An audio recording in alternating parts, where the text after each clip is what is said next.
Agora, a partir de agora, estamos gravando.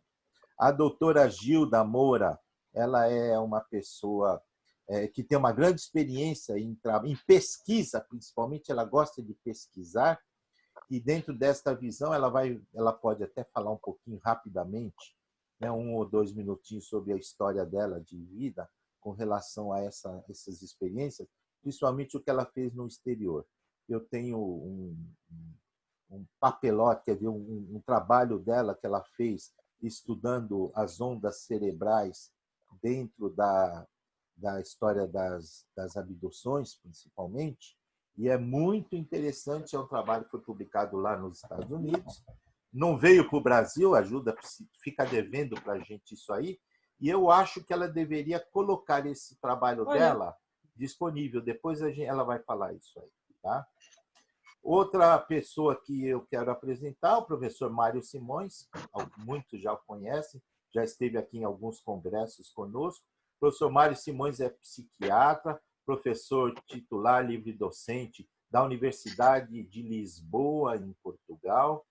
É um pesquisador também, além de professor prático, atuante, é um professor, é um pesquisador, trabalha lá com pesquisa atrás da molécula da felicidade, né, Mário? Como muitos dizem. Sim, agora está pouco mais esquecido, mas continuo procurando, é verdade. E a vida dele é muito nessa visão transpessoal. E aí eu acho que nós vamos ter muita coisa interessante para ouvir a respeito do professor Mário. Né?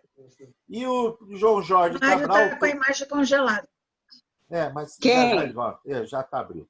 E o Mário e o João Jorge Cabral Nogueira é uma pessoa já ao concurso aqui da coisa, eu vou dizer, é o meu guru brasileiro aqui atualmente. Ele é a pessoa que eu mais troco informações com respeito às coisas nossas aqui da hipnose. É uma pessoa de uma capacidade enorme, praticamente levou a Sociedade Brasileira de Hipnose nas costas nos últimos, eu não vou falar quantos anos, que tem mais de meio século, mas eu não vou falar isso para ninguém achar que ele está muito velho. Mas, de qualquer maneira, o Cabral é uma pessoa concurso e trabalha com essa linha. E hoje, muito mais na linha da espiritualidade, ligando com a medicina quântica, com a hipnose, essa ligação toda. Então, nós temos 3 linhas diferentes aqui e que eu acho que isso vai clarificar bastante o nosso debate. Então, eu vou começar passando a palavra. Agora, Gilda, nós vamos inverter. Tá? Eu vou passar primeiro a palavra, vou inverter, passar primeiro para o João Jorge, deixar o João Jorge responder primeiro. Depois você, como mulher, entra no meio e o professor Mário no final. Vou pedir para que vocês procurem entre 5 a 10 minutos no máximo, cada um falar esta primeira resposta, para depois a gente passar para a segunda. Não faz mal, Gilda, que congelou, viu? Fica tranquila. O importante é todo mundo estar ouvindo vocês. Então, Jorge, fica tranquilo. João, como diz o Cobian, João, fique à vontade. Então, boa noite para todos que estão me escutando. Vamos começar pela primeira pergunta. A primeira está sem imagem, congelada. A minha? Está só a foto. A minha está aparecendo. Está aparecendo. Eu só vejo tua foto. Mas não precisa ver a cara dele, não, Gilda. Deixa ele. Ele não está tão bonito assim. Eu queria ver a cara dele. Vamos lá, Jorge. Vamos lá, Jorge. Então, a primeira pergunta sobre qual ou quais as indicações mais comuns, eu acho que é uma pergunta quase sem significado, porque se nós trabalhamos com terapia, se alguém vai fazer terapia, é que tem problema. Se tem problema, teve uma causa. Então, não importa se é nessa vida passada, não importa nada. Se a pessoa chega no consultório com um problema, eu, mais cedo ou mais tarde, vou fazer uma regressão. Essa é a minha visão. Agora, lógico, se eu falar qual a regressão mais comum é fobias. Fobias, realmente, é fantástico você trabalhar com fobias com a técnica regressiva. Então, eu diria que, como eu sou analista transacional, eu trabalho com aquele conceito de que os traumas se dão até os 7 anos de vida, pela escola da análise transacional. Depois eu tenho a escola da psicologia transpessoal, que eu adentro na espiritualidade, vou falar depois. Então, por essa escola, os traumas se dão na criança pré-consciente, até os 7 anos. onde a criança é mágica, acredita em bicho-papão, acredita em coelhinho da Páscoa que bota ovo, vocês imaginem. Então, quando o pai fala para uma criança dessa, cala a boca, você não presta, ela acredita como real, ela não sabe interpretar que é uma brincadeira.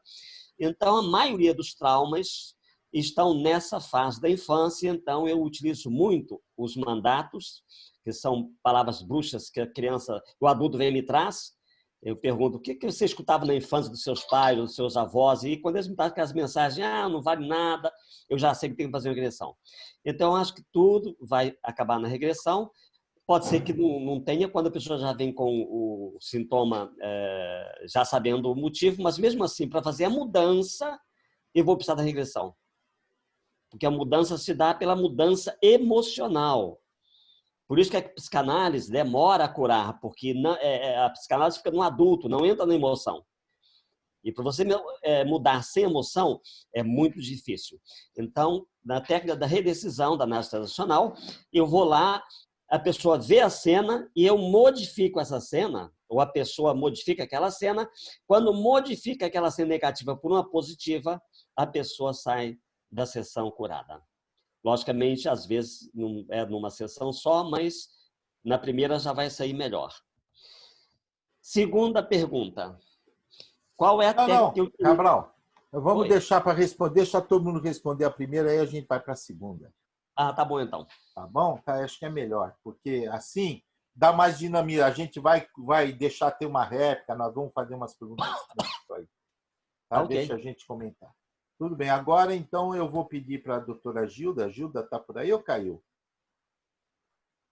Gilda? Então, eu vou abrir o seu som aqui, ó. Ativar o seu som. Pronto. Pronto, Gilda. Pode falar. Então, eu gostaria que a Gilda ela falasse alguma coisinha dela rápido e respondesse só a primeira. Quais as indicações mais comuns nos seus consultórios para o uso da regressão? E é para o seu uso pessoal mesmo, quer dizer, na sua história, no seu trabalho, no seu dia a dia.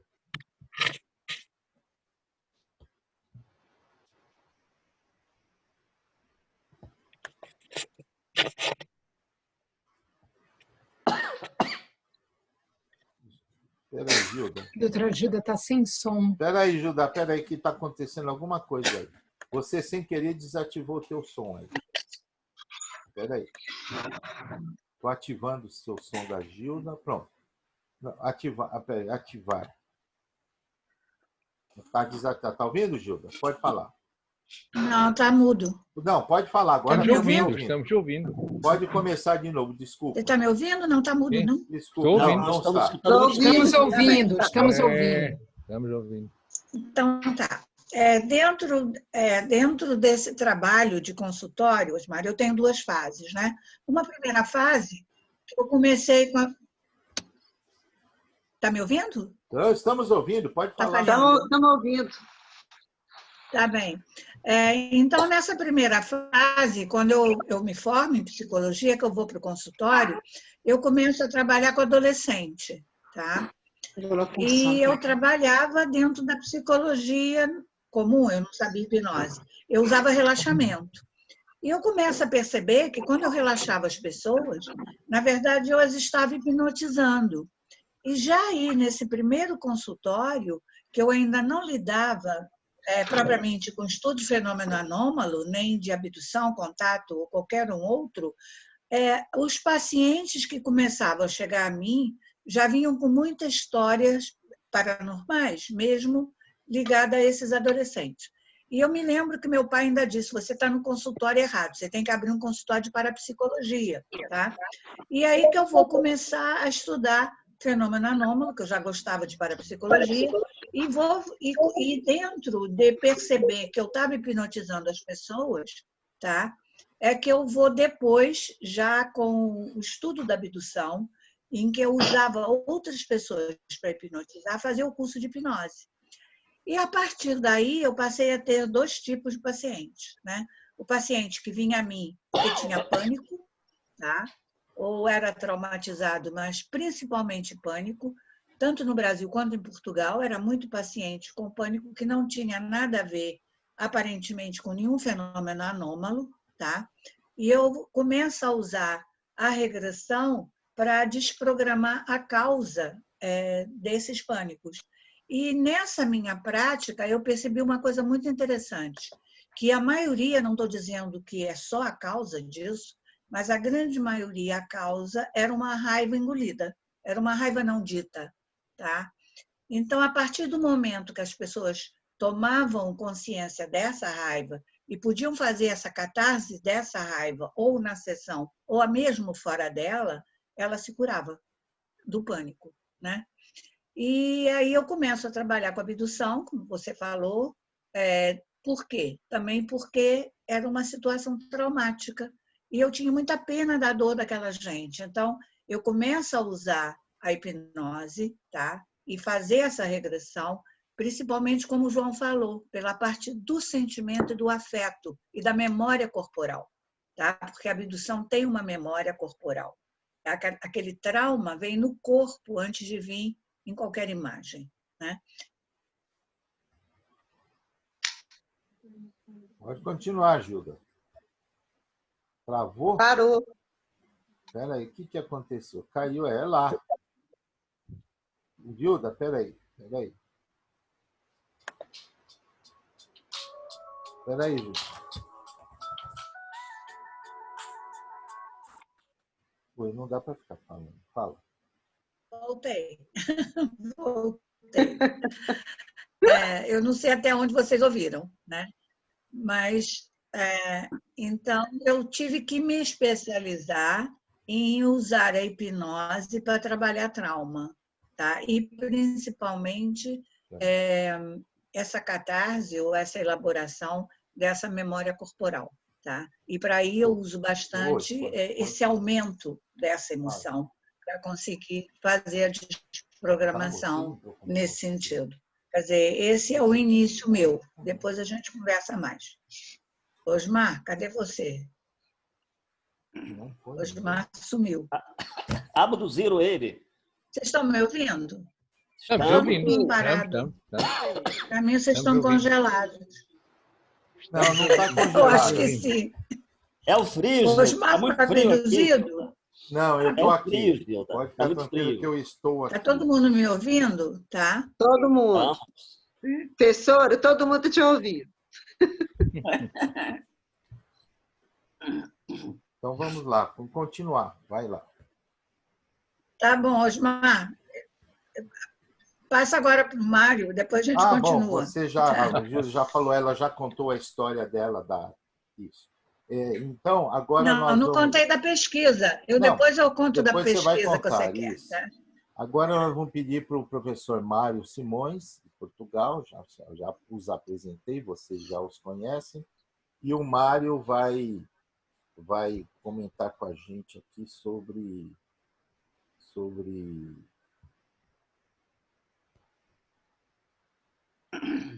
Ok? Estou perdendo o seu som, Osmar. Não ouço o Osmar. Deixei de ouvir o Osmar. Mudo. O problema é que o computador ele está com o microfone mudo. É que alguém zera todos os microfones e aí, de repente, o meu é zerado de novo também. Pode continuar. Vamos lá. Então, deixa-me agradecer primeiro ao meu irmão Osmar ter feito este convite. É uma alegria estar convosco e com mais de 48 pessoas. Estou reconhecendo algumas pessoas. Muito obrigado, portanto, por estar incluído neste grupo muito seleto. Bom, vamos então responder à primeira pergunta que o Osmar fez, indicações comuns. Eu sou médico psiquiatra e as pessoas que me procuram vêm com os mais variados problemas. Portanto, hipnose e regressão não é para toda a gente. Mas uma das indicações que eu encontro mais prementes é quando as pessoas me vêm procurar sem qualquer recordação da sua infância. Então, têm períodos que não têm recordação nenhuma, entre os 3, 4, 5, 7, 8, 9, 10, aí eu suspeito que algo se passou e que só através deste processo de regressão de memória se vai obter informação e possivelmente houve, é a minha experiência pelo menos, houve algo relacionado com abuso sexual ou trauma físico, mesmo violência física ou psicológica. E isso tem realmente levado a que várias pessoas reconstruam uma infância, passam a ter memórias dessa infância. Para mim seria uma das principais indicações. Antes de ir para a regressão de memória, eu tento sempre ver o conteúdo que as pessoas trazem para a consulta. Não conseguimos muitas vezes obter uma causalidade relacionada com, por exemplo, fobias, dificuldades em falar em público, ou outras patologias deste género. E aí eu proponho que vamos à procura, utilizando outros meios, à procura de uma suposta causa, porque temos de dizer que é uma suposição, porque mesmo quando as pessoas regridem, vão ter ainda as suas defesas do eu normais ativas. Claro que há um relaxamento das suas defesas, mas, portanto, eu digo sempre, vamos tentar encontrar uma explicação para isso. Porque às vezes também não se encontram, ou outras vezes são situações que vêm que na realidade não se verificaram, mas tratam-se de construtos que as pessoas fizeram, porque, como nós sabemos, as pessoas não têm um vídeo na sua cabeça, nas suas memórias, e fazem a reconstrução do seu passado. Ok, dizendo isso às pessoas que vêm à minha consulta, muitas delas têm dúvidas acerca deste processo. E eu digo-lhes que vamos, portanto, fazer uma reconstrução desse passado, uma arqueologia desse passado. Algumas vezes, outras pessoas procuram-me logo com uma ideia de que supostas vidas passadas estarão na causa, na etiologia desse processo. Quando a situação vem já definida desse modo, eu digo, ok, não tenho nada a dizer. Outras vezes, eu noto que não se encontra nada na vida das pessoas, nem na regressão até níveis precoces do seu nascimento. Mas durante a técnica saltam para situações que não têm a ver com o seu passado, desde que nasceram.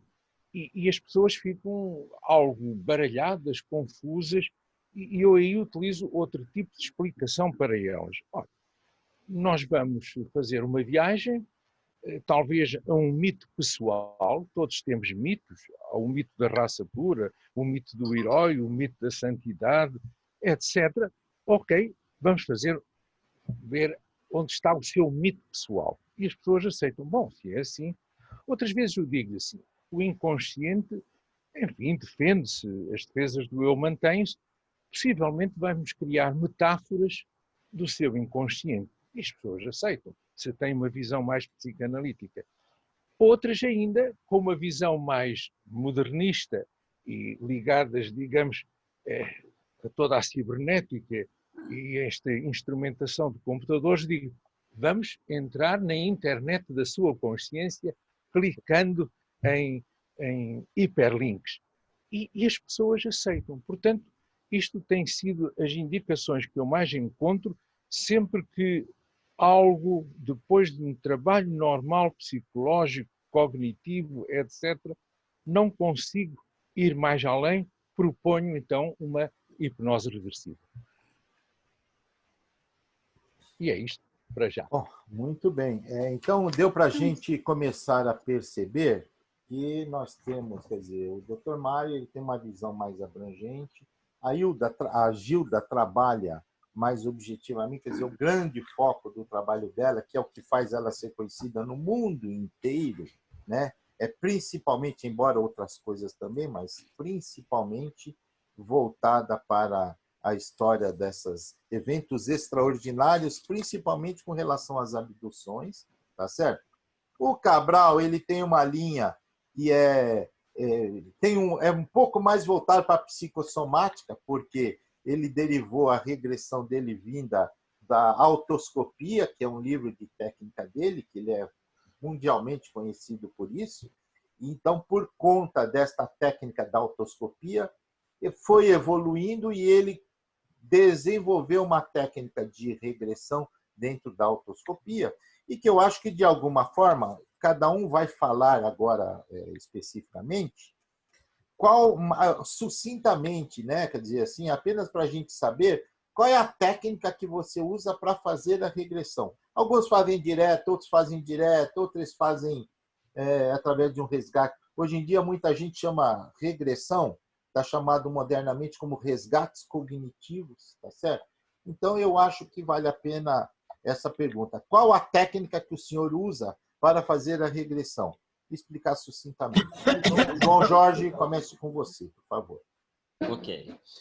Bom, você já falou, Osmar, logicamente, o meu carro-chefe é a autoscopia. Comecei hipnose em 1971. Então, passei pela fase de hipnose clássica e fiz todas as técnicas. Diminuindo de tamanho, de idade, descendo para um porão. E usei isso muitos anos. Não sabia mais nada de hipnose, só sabia essa hipnose, 71 a 78. Em 78, eu fiz um curso com a Madeleine Richeport, esposa de Harry, da teoria estratégica, que foi aluno do Erickson, e eu passei a fazer hipnose ericksoniana. Então, passei a fazer regressões indiretas, essa coisa toda. Mas, à medida que eu fui desenvolvendo a minha técnica de autoscopia, eu vi que era muito mais fácil e rápida. Por quê? Na técnica de autoscopia, eu não preciso ficar ano por ano, diminuindo de tamanho, nada. Porque eu utilizo a memória celular. Então, vamos explicar isso, que é muito importante. O que é isso, memória celular? O nosso corpo, a Gilda já falou, tem memórias. E tem memórias do trauma. Se a pessoa não tiver memória, chegar no consultório e falar para mim assim, doutor, não sinto nada. Vem fazer o que aqui? Estou com ansiedade. Onde é que sente ansiedade? Não sei. Não tem que fazer autoscopia. Eu tenho que ter um órgão, um choque, um órgão que traga essa colocação da ansiedade. Mas, logicamente, a pessoa, quando vem, tem, né? Ninguém procura psiquiatra, psicoterapeuta sem ter um sintoma. E esse sintoma do órgão-alvo é que eu vou fazer a regressão. Eu vou lá no órgão-alvo e peço a pessoa para massagear. Então, veja bem, eu uso o canal sinestésico. Em hipnose, nós usamos o canal visual e auditivo. Mas na autoscopia, eu acrescento o sinestésico. Quando você acrescenta mais canais de comunicação, você tem mais facilidade de ter o fenômeno. Então, a minha regressão é uma regressão nessa crença da memória celular holográfica. E nesse holograma pode ser, vou falar daí a pouquinho, na próxima consulta, né? Pode ser em qualquer nível. Quando eu falar da terceira pergunta, eu vou esclarecer isso melhor. Mas aqui, só para deixar bem claro, a memória celular holográfica vai trazer o sintoma de onde a pessoa tenha tido o trauma. Então, eu não fico preocupado se é nessa vida passada, se é dentro do útero, porque o paciente traz aquela experiência, aquela cena. Logicamente, às vezes, a pessoa não tem capacidade ou tem defesa de não ouvir a primeira experiência. Às vezes, é uma memória ancestral pela constelação familiar, sabemos que tem isso, pela constelação familiar. Às vezes, é uma memória genética, às vezes é memória de vidas passadas, mas a pessoa não tem capacidade ainda, ela tem medo. Então, vai trazer uma cena do trauma nesta vida. Se a gente trabalha, apoia e trabalha esse trauma nessa vida, a pessoa vai sentindo mais confiante para seguir adiante no tratamento. Então, eu acolho o que o paciente traz, trato aquela cena com respeito, independente da crença religiosa minha ou do paciente. Trouxe uma experiência, eu não interpreto, não analiso. Faço a mudança da experiência corporal. Essa mudança de experiência corporal, que eu chamo redecisão ou ressignificação, que é a última pergunta, foi uma técnica que eu aprendi com o Ernest Rossi, em 94, em uma pesquisa que ele fez na Universidade de Ohio. Ele fez uma pesquisa lá com o grupo do Glasser e provou que você tem um MACD, memória, aprendizado, comportamento dependente de estado. Quando você muda esse MACD, muda a cena, muda o trauma. Vou ficar por aqui, por enquanto. Muito bem. Agora, Gilda, Sou eu? quero que você Tá. conte como é a sua técnica de fazer a regressão. Bom, eu, de modo geral, uma coisa que o João colocou, eu parto do princípio que tem alguma causa, mesmo que a pessoa venha a mim apenas por causa de um fenômeno, porque ela acha que passou por algum fenômeno, ou aconteceu com ela alguma coisa extraordinária, que ela acha que está ligado a algum fenômeno ligado a ET, ou ligado à abdução. Normalmente tem medo de que possa ter passado por abdução. Mas eu, de um modo geral, faço uma anamnese dos traumas de marcação de memórias traumáticas dessas pessoas. Geralmente, se eu faço uma indução, no início, eu usava o relaxamento, como o João estava dizendo, construir o lugar seguro, para dali aprofundar aquele relaxamento, para as pessoas poderem chegar à memória do que estariam procurando. Hoje em dia, não faço mais nada disso. Eu, de modo geral, já aprofundo e já levo a pessoa direto para aquilo que ela está buscando. Muitas vezes, essa memória não vem em imagem, ela vem, como o João falou, ela vem no corpo. Tá? E aí eu vou ampliar, eu vou aumentar isso para ela ir onde tem que ir. Eu não trabalho diretamente de vida passada, mas muitas vezes, se o trauma tiver em vivência passada, nesse momento ela pode regredir a uma outra história, tá? E não propriamente a uma história da infância ou uma história intrauterina, ou de um modo geral, a maioria das pessoas tem essas marcações de alguma coisa que aconteceu quando eram muito pequenos, tá? E antes, se eu não limpo isso antes, muitas vezes ela não resgata a memória extraordinária, tá? E só depois que eu considero que aquela pessoa já aliviou a maioria dos seus traumas e dos problemas passados, é que eu faço uma projeção, tá? E tenho casos fantásticos com relação a projeções, que as pessoas realmente vão para o futuro e realmente aquilo acontece tempos depois, principalmente se a pessoa tiver alguma experiência. Para que isso serve? Muitas vezes isso dá esperança. Tá? Eu nunca levo para muito longe, nunca levo ninguém numa progressão que ela não tenha já limpado os traumas do passado, senão ela vai projetar esses traumas no futuro. Tá? Então, isso para mim é muito importante. Eu geralmente trabalho a 1000 técnicas, que eu trabalho da hipnose clínica, diretas, que são rápidas, né? Inclusive induções diretas, mas eu prefiro sempre trabalhar com relaxamento progressivo. Por quê? Porque durante esse relaxamento progressivo, eu já vou criando um rapport, já vou criando como se fosse uma cúpula energética e já vou criando uma situação de cura. Tá? Então, por isso, geralmente, eu trabalho muito mais com relaxamento do que com qualquer uma das outras técnicas rápidas que eu poderia trabalhar. Tá? E depois de tudo isso, se conversa muito, se faz a ressignificação, inclusive, porque quando eu comecei, eu era muito junguiana. Então, todas essas memórias, que para mim memória não é fato, memória é um registro emocional de um fato. Então, eu tenho que entender aquela imagem, qual é o significado daquela imagem na história daquela pessoa e vamos dizer assim, nos desejos da pessoa, para aquilo poder ter um significado mais profundo. Tá?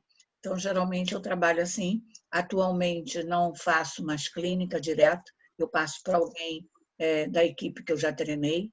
Atualmente, eu só atendo pontualmente alguns casos, ou pessoas que já são muito bem trabalhadas, que eu possa ver uma vez por mês, de 2 em 2 meses, uma coisa assim. Fora isso, eu geralmente passo para alguém continuar o trabalho.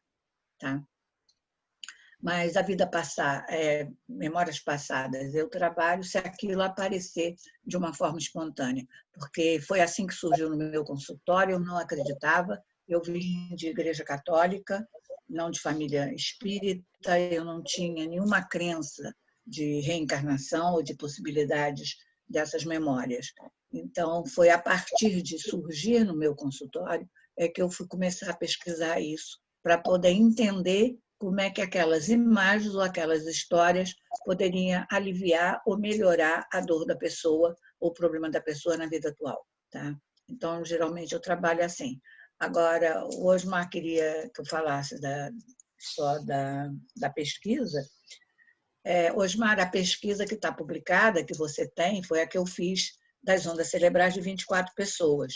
Eu só queria te informar que agora nós temos uma outra pesquisa, tá?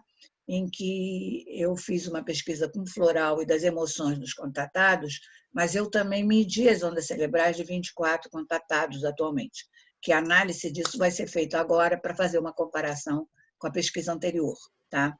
Inclusive, o Joaquim Fernandes, lá em Portugal, da Universidade Fernando Pessoa, já me ofereceu o espaço para a publicação dessa pesquisa na revista lá da universidade. Tá? Então, se tiver depois mais alguma pergunta, a gente aprofunda. Depois Agora, nós vamos abrir para o debate. Agora vamos pedir para o Mário falar qual é a metodologia dele e tal, que eu gostei, é bem interessante. Ele demonstrou no nosso curso aqui em São Paulo, mas eu gostaria que ele falasse para todos que estão nos ouvindo agora. Então, eu ouvi a Gilda e a Gilda utiliza também algo que eu uso, isto é, técnicas da hipnose e, ao mesmo tempo, um relaxamento progressivo. Porque as pessoas ainda têm um certo receio da hipnose clínica. Curiosamente, encantadas com séries televisivas, o cinema, mas depois toda uma hipnose de palco que leva ao ridículo, pelo menos nas nossas TVs, faz com que as pessoas queiram, mas com certo receio. E então eu vou mesmo para o relaxamento progressivo. Portanto, utilizo o relaxamento progressivo e introduzindo algumas frases que vêm da hipnose clássica, como, enfim, a minha voz vai consigo, onde quer que vá. Algumas pessoas mais inseguras, eu dou mesmo a mão, e isto é uma opinião pessoal, dar a mão às pessoas que dizem, mas dar a mão, isso não se deve tocar no paciente, isso é sexualizar esta relação. Eu dou a mão. O paciente e o terapeuta sabem quando é que se dá a mão. E dar a mão, acreditem que esta é a minha experiência pessoal, em algumas situações com grande tensão psicológica, a pessoa fica num campo terapêutico mais intenso e vai até mais longe. E então, relaxamento progressivo, frases da hipnose, e depois, quando estamos numa regressão, se há alguma frase que a pessoa repita durante a consulta, eu não consigo fazer isto, ou tudo é muito doido, qualquer frase, eu digo para a pessoa repetir e deixo vir, digo mesmo, dou ordem, deixo vir a sua emoção. E pronto, digo, vá para uma situação que tem a ver com o assunto que estamos a tratar agora. Vá para uma situação. E nessa situação surge algo, ou tem a ver com uma coisa que se teria passado há um mês, ou 2, ou há 10 anos, ou na infância, é o que vier. Aí não censura. Vá para uma situação. Às vezes as pessoas têm dificuldade de não vejo nada, não sinto nada, e então eu crio algo como metáforas, se o nada tivesse uma cor, se tivesse um movimento, como seria, e as pessoas vão dando palavras-chave que eu digo, construa uma história onde essas palavras entrem. E você é também uma personagem dessa história. É um filme.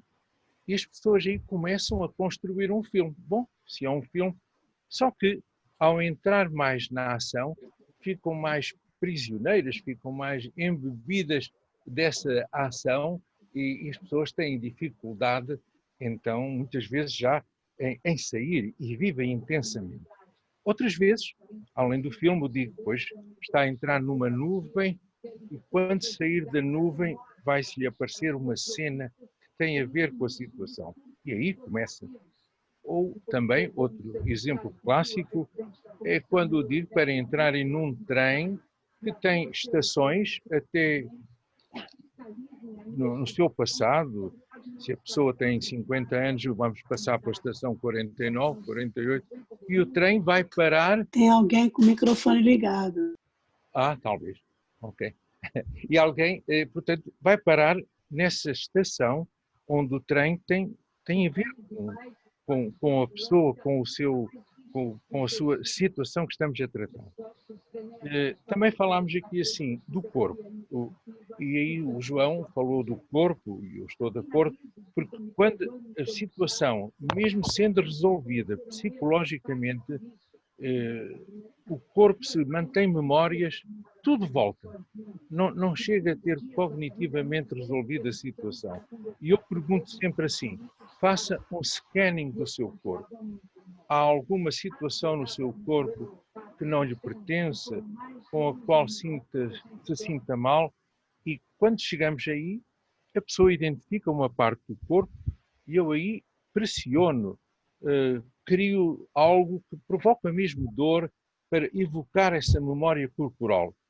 E só saímos dessa situação quando a pessoa considerar que reconstruiu, faz metaforicamente uma terapêutica do seu corpo, limpa o seu corpo com algum produto, retira algo tossindo ou simulando um vômito, ou se diz que sente uma corda à volta do pescoço, eu faço tudo, digo, para tentar tirar, e portanto, até que o corpo, ela sinta o seu corpo como, neste momento, é mesmo só o meu corpo, está tudo bem. Portanto, há uma reconstrução, há uma limpeza que eu faço do corpo. E estas são as técnicas que eu uso, muitas vezes todas muito combinadas, mesmo durante a própria hipnose. Como perceberam, há desde o toque corporal, da simulação, do jogo que fazemos simulando um filme, etc. É um conjunto de técnicas em simultâneo que eu uso. Este é o meu método, a minha técnica. Perfeito. Então, o que é interessante nós percebemos que, por exemplo, o Cabral, ele entra através da autoscopia, ou seja, ele faz uma regressão utilizando, na realidade, uma técnica indireta. Alguém abriu aí, está pegando o som, por favor. Era da Marisa. O Cabral ele faz a busca indireta através da autoscopia. A Gilda faz uma busca direta, né? Ela regride e fala, vai para a situação. O Mário também usa essa técnica também direta. Aliás, os regressionistas, mesmo aqueles que se dizem são regressionistas, muitas às vezes querem até dizer que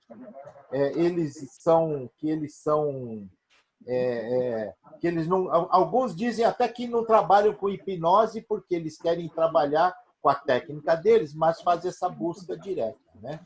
Essa é bem interessante a gente ver esse detalhe.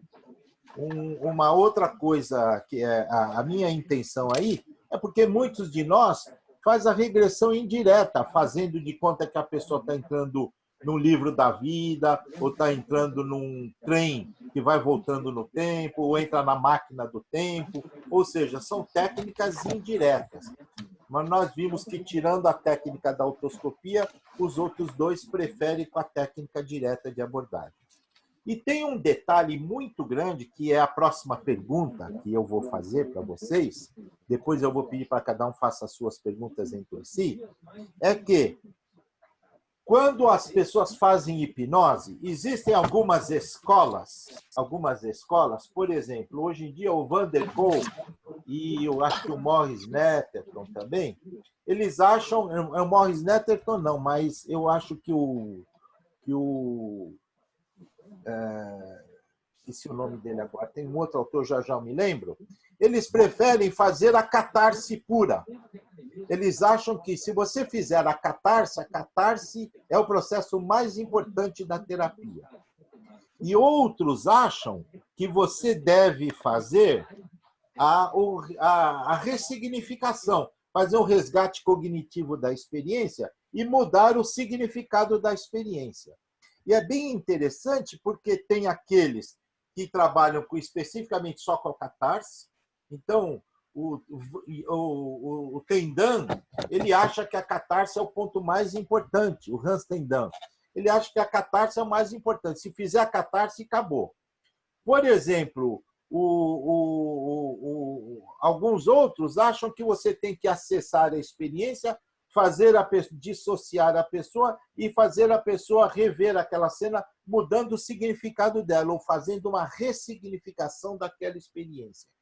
Então, eu quero saber de cada um de vocês qual é o foco, quer dizer, ou se vocês usam mista, né? Alguns fazem as duas coisas. Qual é o foco de ação de vocês? Vocês preferem a catarse, a ressignificação, ou fazem as duas coisas?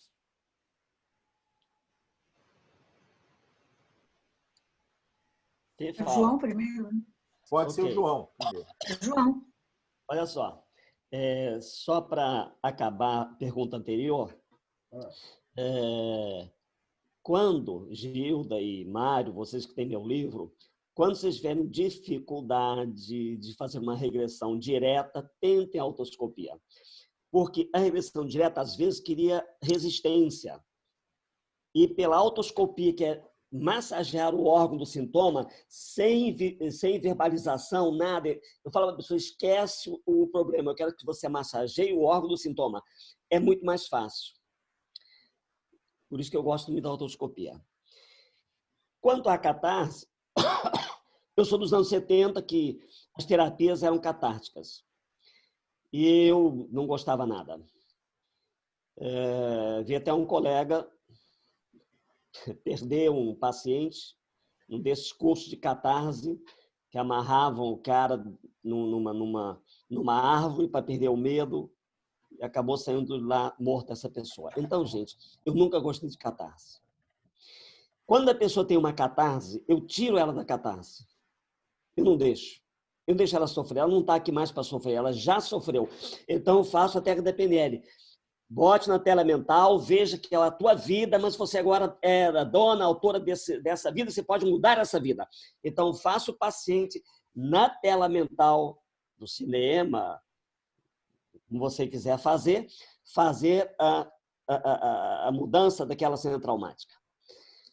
Talvez, pela minha forma de trabalhar ser muito suave, dificilmente eu tenho catarse. Quando a pessoa vem, no máximo, chora, que é normal esse choro, não é catarse, é aquela crise mesmo, né? Eu acolho o choro, como o Mário falou, pergunto à pessoa se eu posso tocar, sempre antes da consulta, né? Para fazer, inclusive, o signo sinal sinestésico, né? Para as próximas sessões.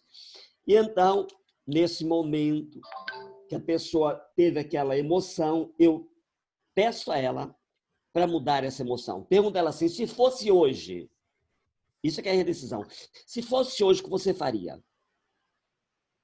Tive uma paciente, numa regressão, ela se achava feia, mas era um avião. Eu falei, bom, como é que uma mulher, um avião desse é feia?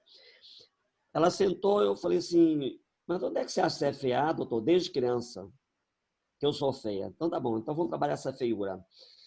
E numa regressão, ela se viu com 6 anos, na escola, em volta as coleguinhas dela, zoando dela, que ela tinha aquele cabelo assim enroladinho do Anjo da Fiorucci, lembra? Veja bem, para mim, cabelo lindo, mas as outras morenas, cabelo liso. E aquela loura de cabelo enroladinho foi o que hoje nós chamamos de bullying. E como eu vou fazer? Vou deixar ela sofrer aqui? Eu falei, se você fosse hoje, o que você faria? Ah, se fosse hoje, eu dava uma porrada em todo mundo.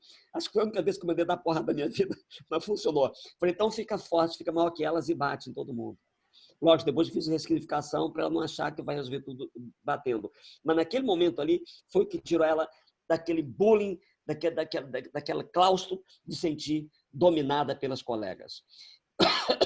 Após essa redecisão, começa a acompanhar agora projetivamente, viu, Gilda? Projetivamente, já todos estamos escutando, comecei a acompanhar de 6 anos em diante a sua vida, para ver aonde é que ela se achava feia. E quando ela chega na adolescência, o cabelo dela começa a ficar liso, só que ela não teve essa consciência. Ela já tinha agora um cabelo liso, mas o trauma era de um cabelo enroladinho da infância. E quando ela vê que agora o cabelo fica liso, ela dá um sorriso e fala assim, doutor, agora eu compreendo. E essa menina casou e já tem 2 filhos. Quer dizer, não conseguia namorar porque se achava feia, achava que as pessoas só queriam ter sexo com ela. Então, são coisas que a gente tem que estar atento, como trata o paciente, né? Como redecide, como ressignifica, mas só a catarse, para mim, eu não gosto muito, não. É a minha forma de trabalhar. É interessante que ele gosta de ressignificar, então, né? Agora eu queria saber da Gilda. A Gilda, eu acho que ela trabalha muito com a catarse, porque a terapia Não, dela mas não é. Eu não faço essa catarse tão direta assim, tá? Se o núcleo, eu percebo que aquele núcleo, por exemplo, for de raiva ou de algum abuso muito forte, eu não vou a esse núcleo direto. Eu vou limpando as beiradas para aquilo suavizar, para quando chegar o momento dela encarar aquele fato, aquilo já vai estar suave, tá?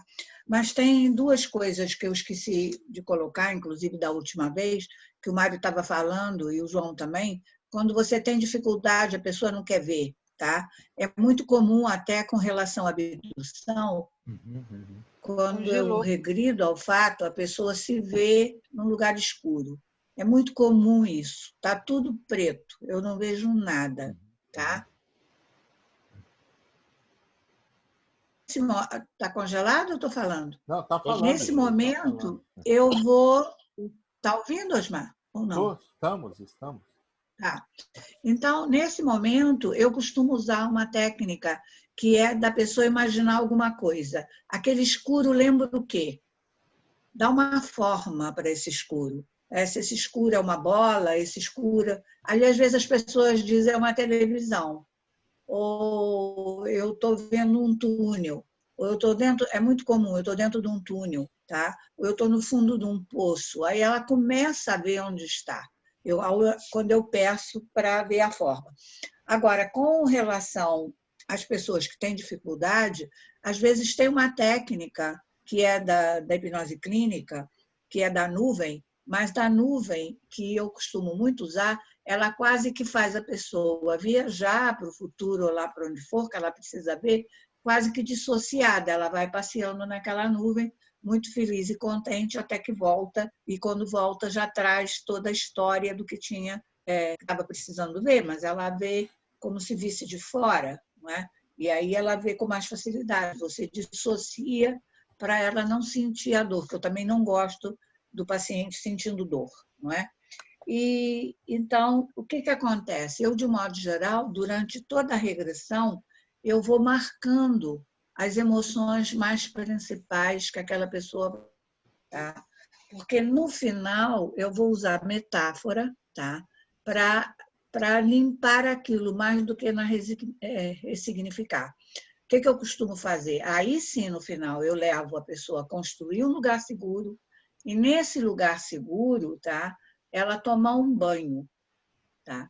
E aí, nesse banho, ela vai dissociando, ela vai limpando todas aquelas emoções que eu marquei e vai modificando por alguma coisa mais positiva, né? Então, aí ela termina leve, ela limpa tudo aquilo que saiu durante a sessão e ela modifica aquelas emoções para emoções positivas, não é? E com isso ela também muda a história, e ela muda o significado do que ela viu, mesmo que o que ela viu tenha sido dolorido. Tá? Então, de um modo geral, eu faço isso. Não só uso a dissociação, como também uso essa marcação das emoções para, no final, transformá-las em alguma emoção mais positiva, né? Então, eu também não sou fã de uma catarse brutal. Para mim, eu vou aliviando realmente para essa catarse ser mais suave. Porque eu não acho que a catarse brutal é tão curativa, tá? Pelo menos não na minha prática. Perfeito. Eu prefiro ir suavizando com metáforas, né? Na realidade, o que a gente percebe é que todo mundo termina usando as 2 coisas, tanto a catarse como a ressignificação, no teu caso, a limpeza, que é o enfraquecimento da experiência, que não deixa de ser uma forma de mudar o significado da experiência para você. Ela deixa de ter aquela força de expressão. Agora vamos ver o que o Dr. Mário, qual que é a meta dele, qual que é a intenção dele, qual que é o modus operandi dele, quer dizer, qual é a meta dele. Mário? Bom, Bom, quando eu entro num processo, portanto, regressivo, eu vou tendo várias vivências, porque digo, vá para a situação que tem a ver com o tema da sessão de hoje. E a pessoa vai para uma situação e quando acaba de vivenciar, eu pergunto, há mais alguma situação que precise ser vivenciada? E a pessoa, sim, mais outra, e mais outra, e mais outra. E muitas vezes aquele tema foi tendo várias fixações ao longo da vida, como se fosse uma série de estratos que se vão sobrepondo e eu tenho 5, 6 vivências e não apenas uma em relação ao problema atual. E, portanto, eu vou perguntando no final, há mais algo? E a pessoa diz, não, foram estas. E eu pergunto, qual aquela que teve mais impacto para si? Impacto emocional, durante este recordar, impacto, eu diria, racional, e a pessoa escolhe uma. E eu digo, vai então para essa, que escolheu com mais impacto e vamos vivenciá-la de novo. Eu, como escrevo tudo o que a pessoa está dizendo, eu volto a repetir e a pessoa então entra rapidamente porque está a ouvir as suas próprias palavras e eu reconstruo essa situação com mais impacto emocional. E a pessoa vive de novo e eu pergunto-lhe quando acaba de vivenciar, estabeleça uma relação entre isso que acaba de vivenciar e a sua situação atual, o nexo. E a pessoa diz-me, estou a ver, agora é claro, a relação é esta. E eu pergunto, então o que aprendeu? E a pessoa diz-me, aprendi que devo mudar isto, que devo ter mais cuidado, ser mais sensato, não sei, não ser tão tolerante, algo, o que aprendeu? E eu pergunto, então, se aprendeu isso, o que quer mudar? E a pessoa faz aí uma espécie de programa. Um programa que aí eu sigo as regras da neurolinguística. Esse programa que a pessoa faz deve começar por eu e no presente do indicativo. Eu faço, eu sinto. E eu digo, quando? Eu digo, a pessoa diz, eu vou fazer. Não, não, faz. Eu faço e digo, a partir de agora. E pergunta, aceita que é a partir de agora?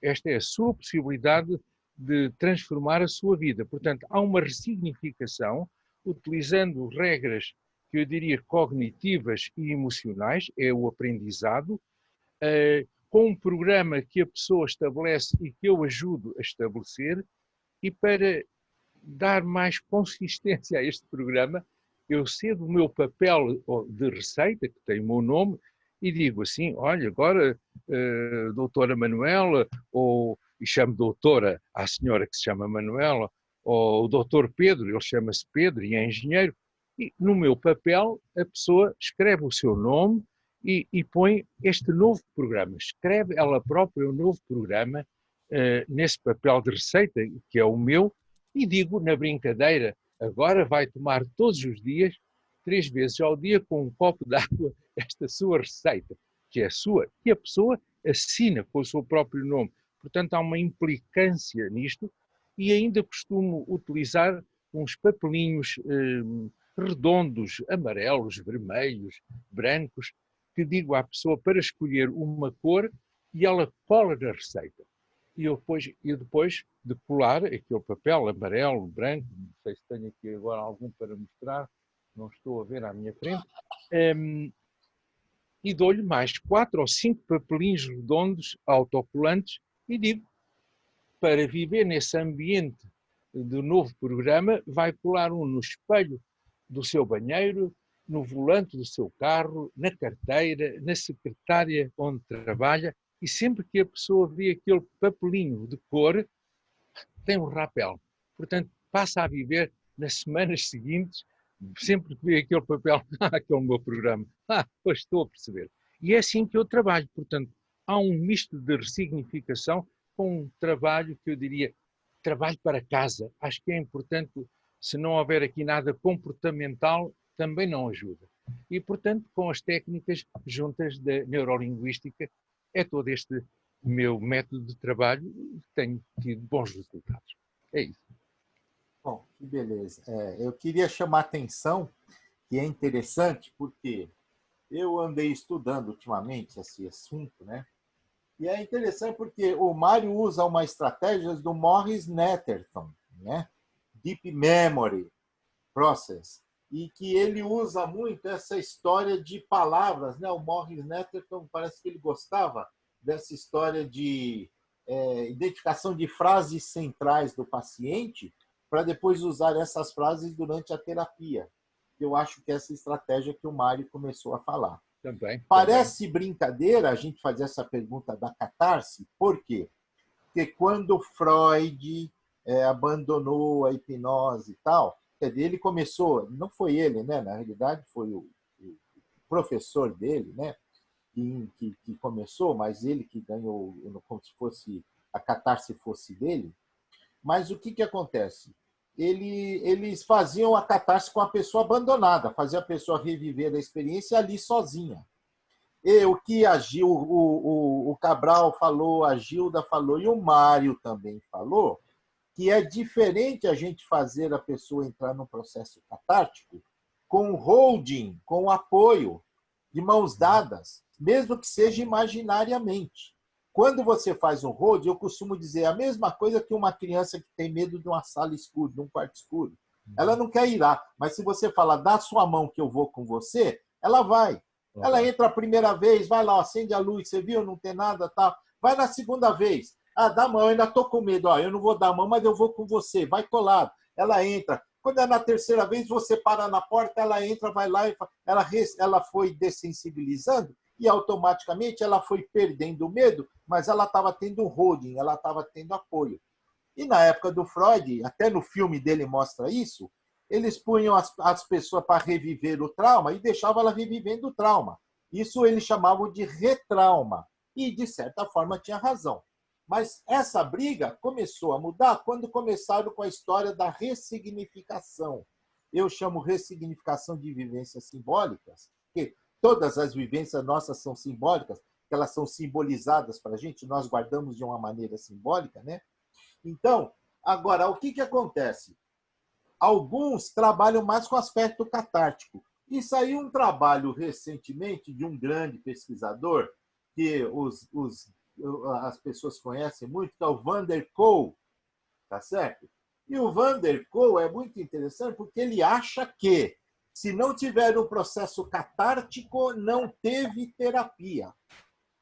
Independente de você ressignificar ou não. Ele acha que o processo catártico é mais forte do que a ressignificação. Tá certo? Agora, o que eu particularmente acho, e aí é uma coisa minha, né? Eu particularmente acho que a gente deve procurar fazer as duas coisas, a catarse com o holding. E aquilo que o Mário falou, eu uso mais ou menos a minha estratégia. Quando eu estou fazendo a indução, que eu estou dissociando, para fazer um processo, eu termino dissociando. Eu ponho a pessoa na história, por exemplo, o Cabral falou, num cinema, e ponho ela assistindo o filme dela, ela está dissociada. E aí, nesta dissociação, eu posso amenizar aquela experiência com ela assistindo, eu faço uma ressignificação. Na catarse, você põe a pessoa para viver a experiência especificamente. Então, ela está vivendo na sua plenitude, na sua intensidade. Ela está associada com a experiência, né? É mais forte. Mas se eu estou com ela, se eu digo, minha voz está contigo, indo nessas profundezas da sua mente, voltando no tempo, e minha voz está contigo, como se nós estivéssemos de mão dada. Muitas vezes eu uso até essas palavras. Essa paciente ela vai para aquela experiência como se tivesse alguém dando a mão. E isso ela tá apoiada, ela tem um apoio. Então, por isso que esta pergunta foi uma pergunta que eu acho importante a gente trazer. Por quê?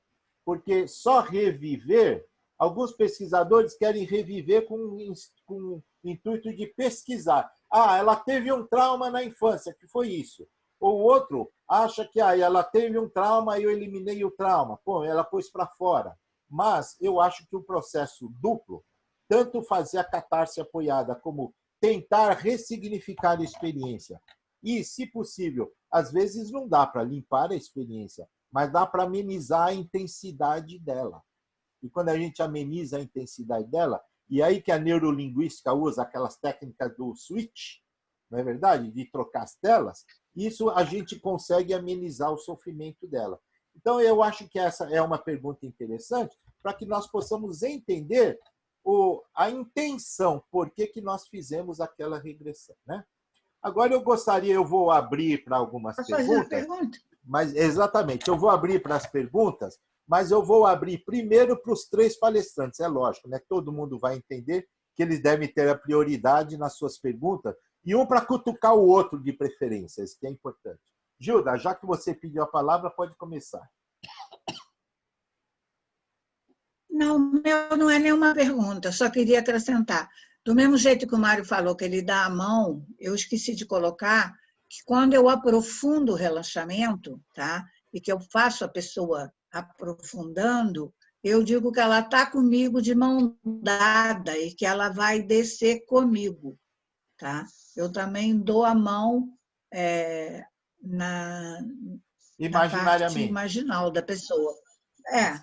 Mas também dou a mão ao paciente para Bom, aprofundar. Era só isso que eu imaginar queria é fazer, acrescentar. né, Mário? É Imaginar é verdade, fazer, né, Mário? Então, tanto é faz se é verdade. de verdade ou tanto faz, não há problema. Uhum. Cabral, você quer ter alguma pergunta para fazer para a mesa? Foi tudo maravilhoso. Não tenho nada. Não tem nada para perguntar? Também não. Então, eu quero que o Mário faça, ou tenha algum comentário a mais para fazer. Eu não tenho assim nenhum comentário especial, porque conheço as técnicas que cada um usa e vejo que é uma experiência pessoal que nós temos e que dá resultado. E, como nós costumamos dizer, para que mudar se estou feliz com aquilo que tenho e faço bem?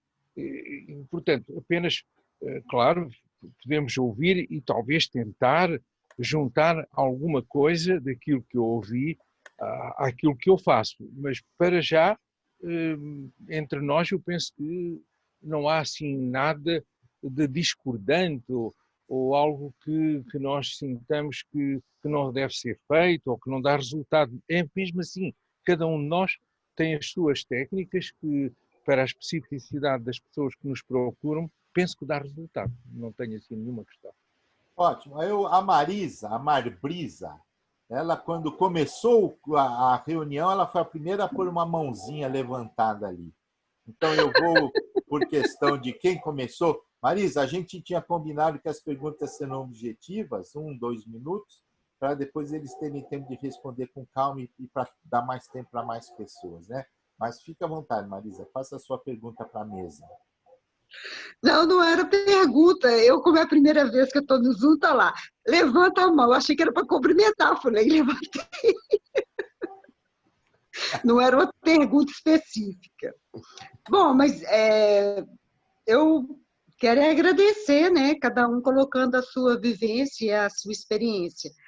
Mas eu queria saber, porque eu acho que nós estamos com 3 pessoas aí, com muitas vivências em terapias regressivas.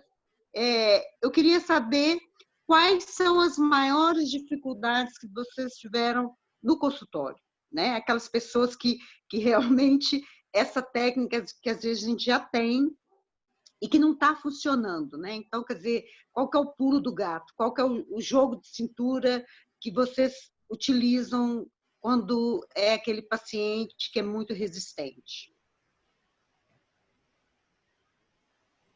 Cabral, pode responder? Ok. Bom, Marbrisa, é uma pergunta muito boa. Realmente, às vezes, os pacientes são difíceis. Estamos escutando? Sim, sinto. Tem pacientes que são difíceis. Então, às vezes, a autoscopia não funciona quando o paciente não tem canal sinestésico bom. Isso é uma coisa que eu fui adquirindo através do tempo.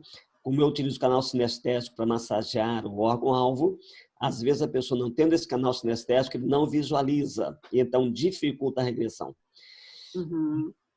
Nesses casos, eu troco pela técnica ideomotora do Rossi, que coloca o problema na mão esquerda, a solução na mão direita. Se a pessoa for destra, se for canhota, inverto, porque a mão do poder tem que ficar a solução. E dessa forma, eu tenho conseguido fazer nas pessoas difíceis de autoscopia, não é? Uhum. Perfeito. Gratidão, muito obrigada.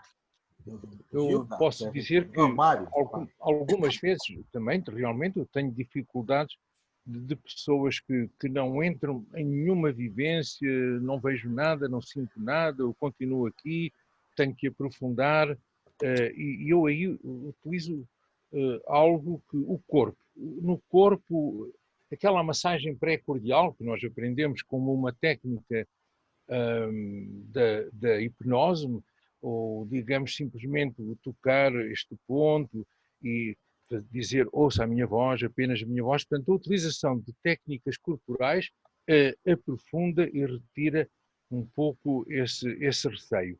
Quando estamos já com um estado de relaxamento, a utilização de pressão em algumas partes do corpo, que a pessoa localiza aí as suas tensões, também faz entrar.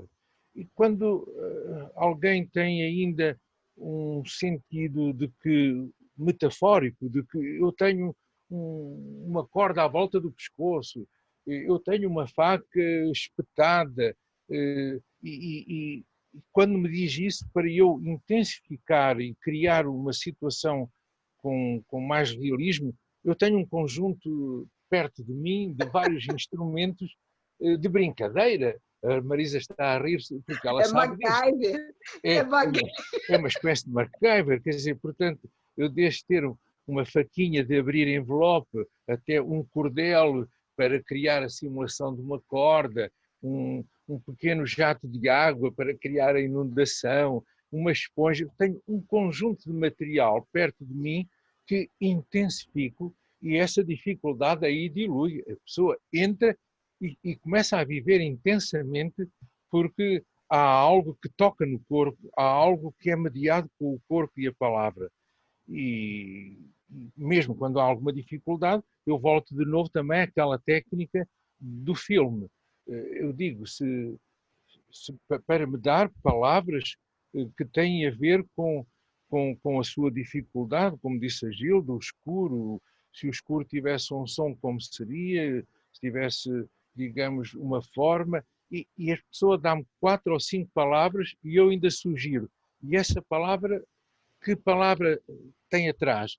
Qual a palavra que associa? Seria o método freudiano das associações livres e tenho 5 ou 6 palavras e digo, agora construa um filme, e a pessoa aí, pronto, como é um filme, não é bem a realidade, entre aspas, e constrói um filme onde ela entra e essas 5 ou 6 palavras fazem parte do cenário, fazem parte da ação.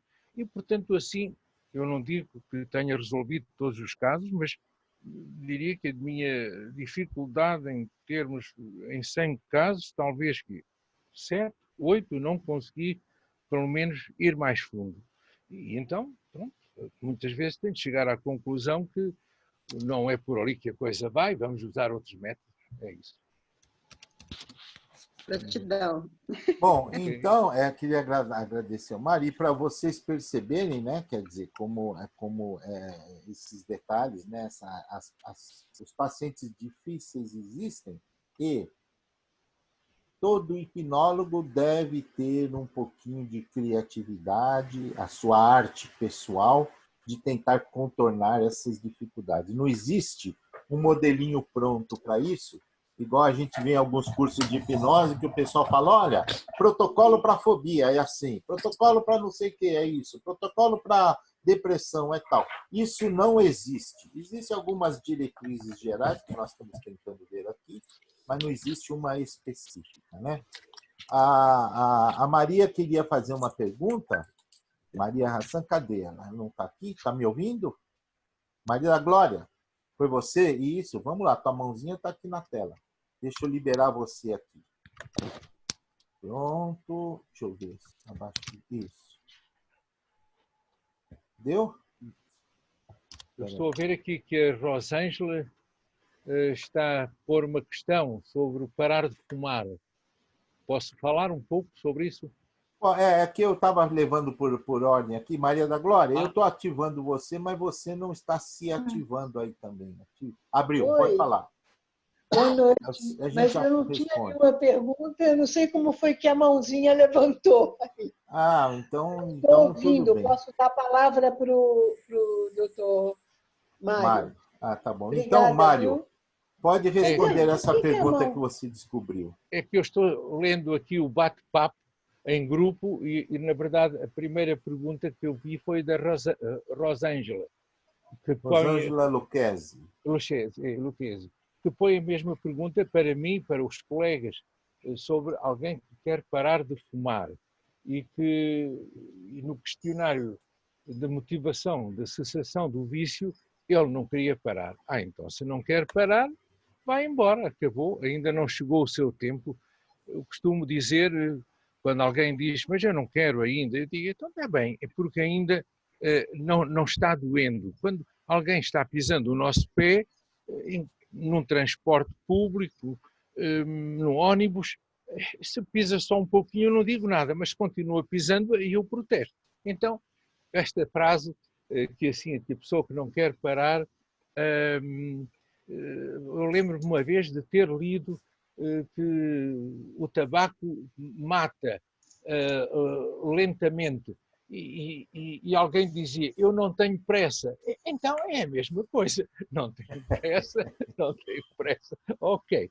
Agora, quando alguém quer deixar de fumar, não é fácil. Mesmo a hipnose tem artigos, há pessoas que têm estatísticas que têm resultado, um caso ou outro, mas não é nada fácil quando a pessoa tem, digamos, uma dependência, porque cria dependência e síndrome de abstinência. Quando fuma mais de 10 cigarros por dia, já tem dificuldade, e com 20 ainda mais.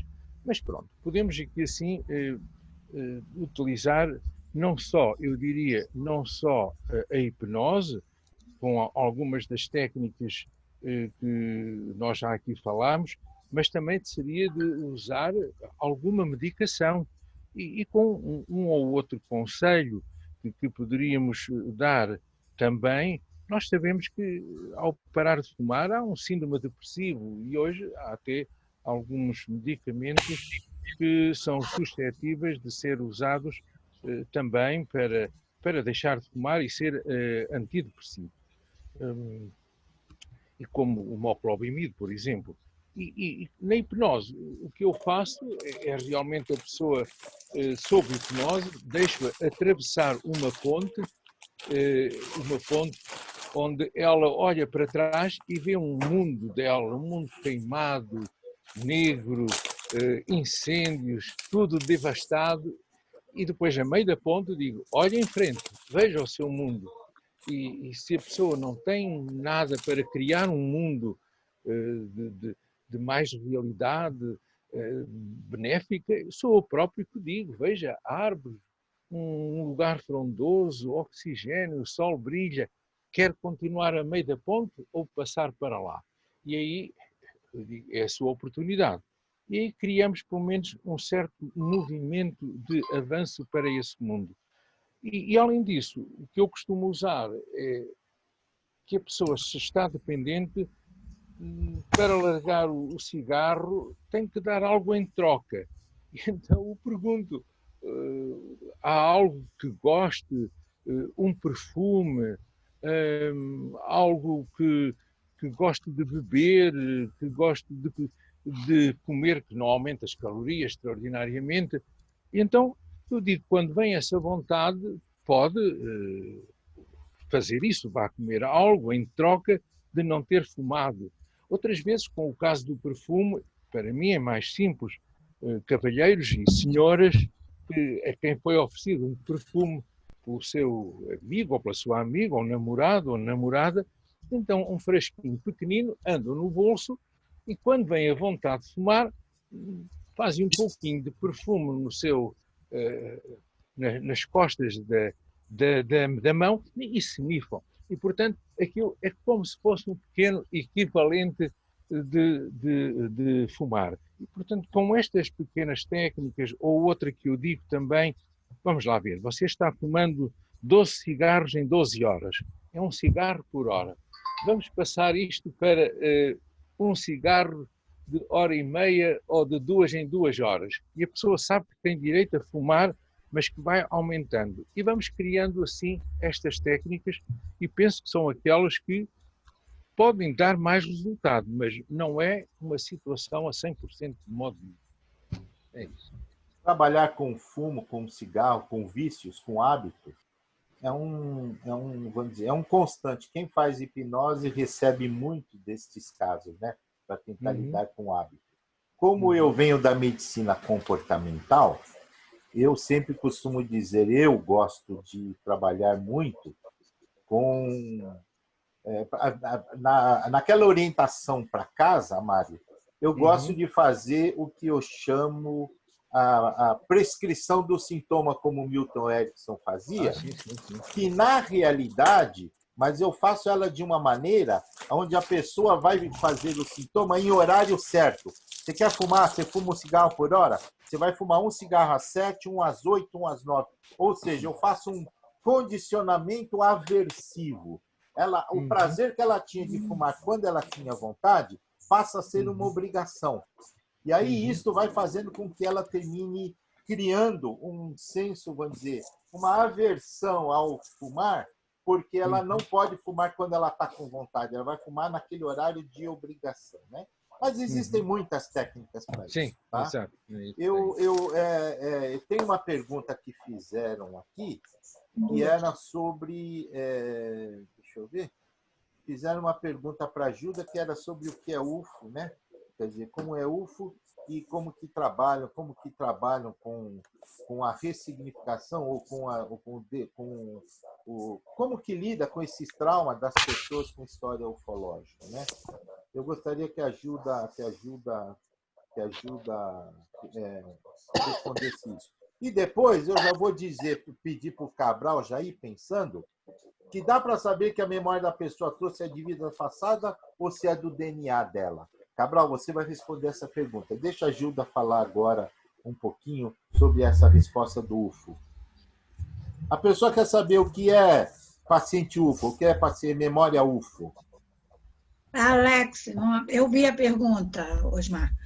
A pergunta dele não é isso. A pergunta dele é como que a pessoa abduzida, tá, vai perder o medo da abdução, se ressignifica essa memória, tá?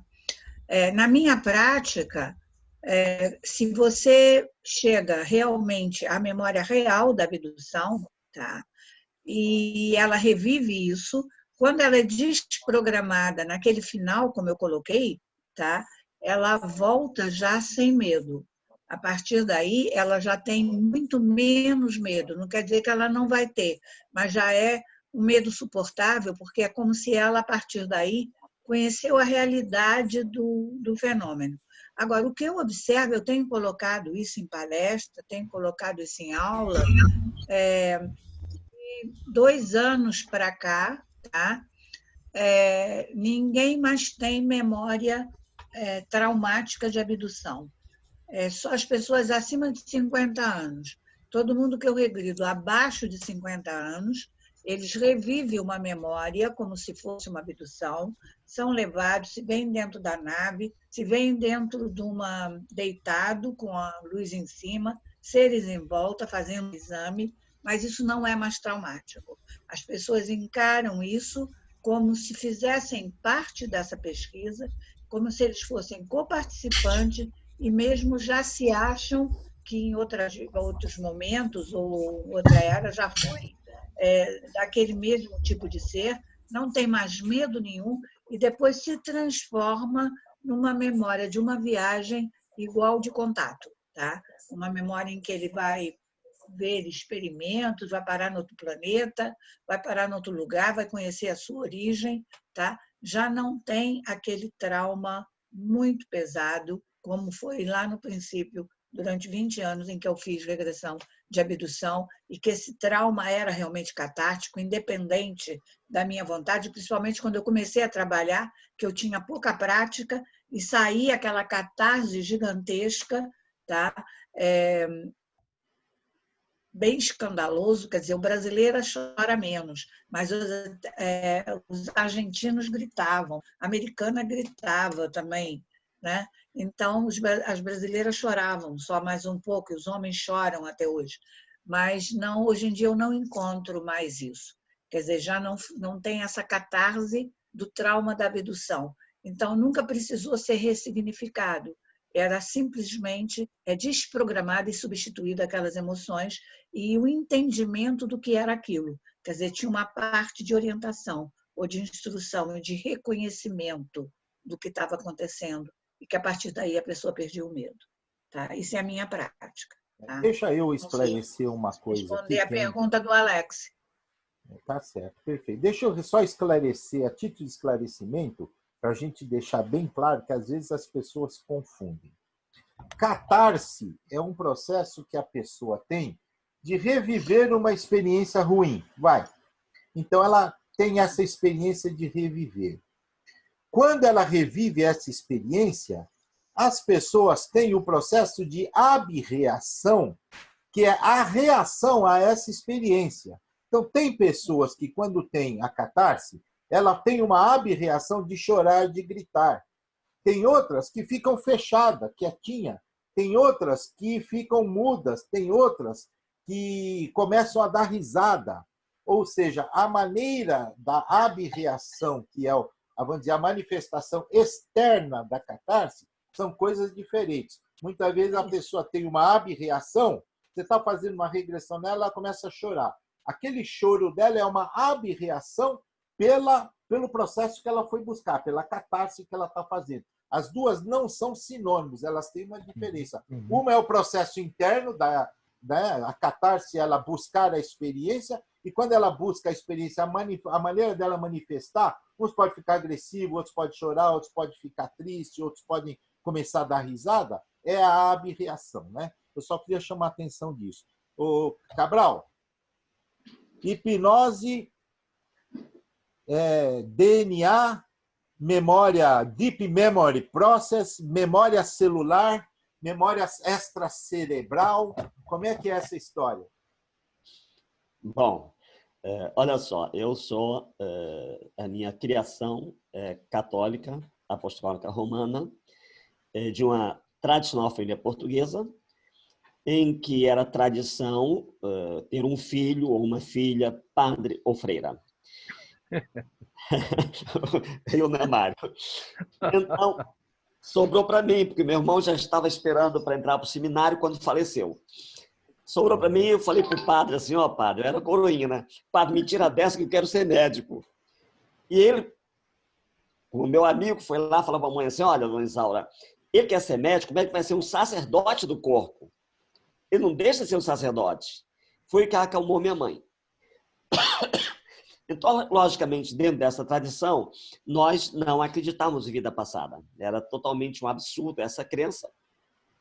Li kardecismo e tudo, mas não me convenceu no início. Mas o tempo vai passando e você vai procurando novos caminhos. E eu fui fazer psicologia transpessoal, da qual eu hoje sou professor de pós-graduação.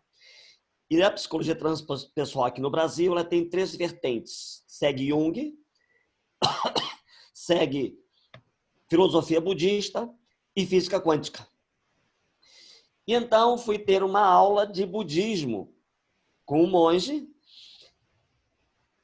em que ele me fala dos tulkus, e eu caí do cavalo.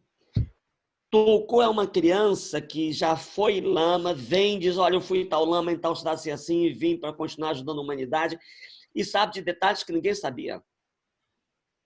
Aquilo me impactou, porque com provas científicas de que eles estiveram naquele lugar, de ter pessoas lá pesquisar, até um dizia, olha, debaixo da prateleira tem um retrato meu lá, que esqueceram de tirar, e lá estava o retrato dele. Então isso me chocou, e eu, como São Paulo, na cidade de Damasco, caí do cavalo. E vi que ali não tinha mais como negar. Agora, logicamente, eu atendo muitos católicos evangélicos. Gosto muito do ritual católico, frequento o ritual católico. Mas, quando vem um católico evangélico que faz uma regressão à vida passada, doutor, o que é isso, doutor? Ele falou, olha, isso é memória genética. Você está revivendo a memória do seu ancestral. Pronto, aí eles ficam zen, vão embora, eu ressignifico, faço tratamento. Eu tenho esse carinho para não desmistificar a fé de ninguém.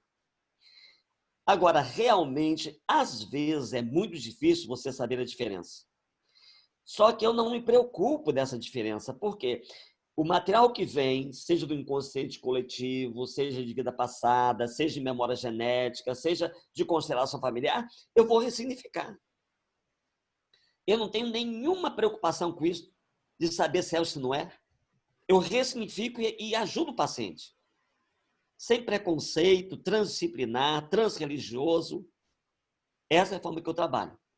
Espero que tenha respondido, embora talvez você quisesse outra coisa, Convinda. Não, eu gostei da resposta e agora eu quero que o Mário comente a sua resposta. Olha, não, eu estive... Porque eu sei que você é da transpessoal também, né? E também, eu não sei também. E o que ele falou, Cabral falou, é uma filosofia meio do Morris Netterton, que se a história é verdade, não interessa. Interessa a energia, a emoção emergente, né?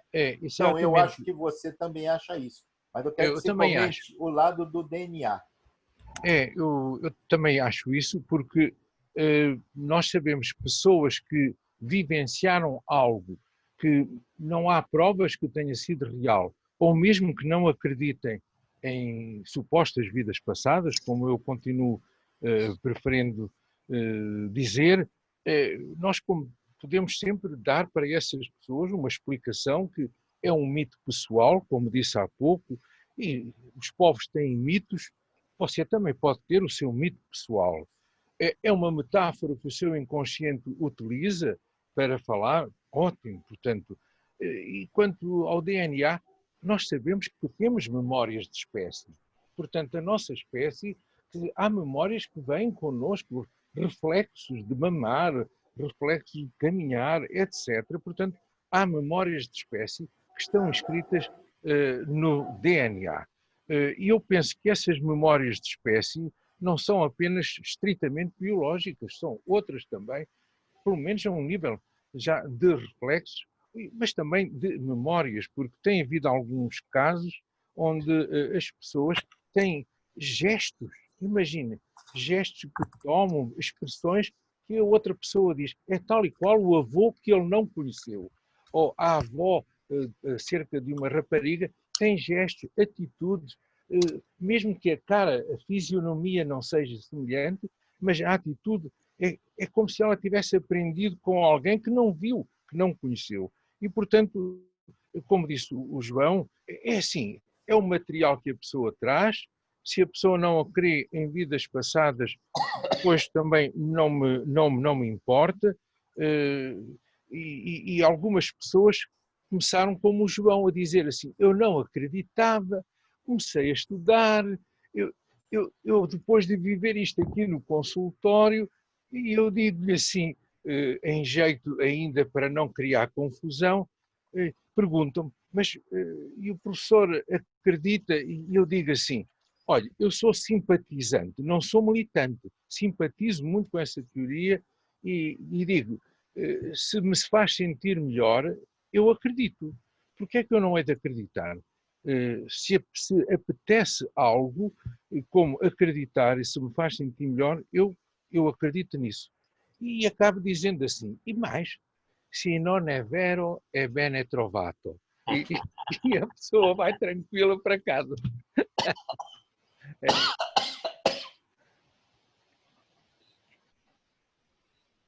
E era isto só que queria dizer, Osmar, não tenho mais nada a dizer sobre, portanto, as memórias, referindo ao DNA, pelo menos memórias de espécie, nós temos. Nós precisamos entender e aceitar que o nosso DNA carrega comportamentos internos, que são os biológicos, a manifestação, o fenótipo, você ter os olhos dos seus ancestrais, o tipo de cabelo, a cor da pele. E por que não trazer o comportamento externo, a manifestação diante de uma determinada situação, me faz me comportar da mesma maneira que meu avô se comportava e eu nem o conheci. Então, isto é possível. Agora, eu trago sempre essas questões à discussão, e agora eu vou dar uma provocada na Maria Regina Andrade, que está aí quietinha, né? Mas para ela responder. Mas por que eu trago essa discussão? Eu vou dizer para vocês por quê. Porque, por exemplo, o Morris Netterton, ele não acredita na vida passada.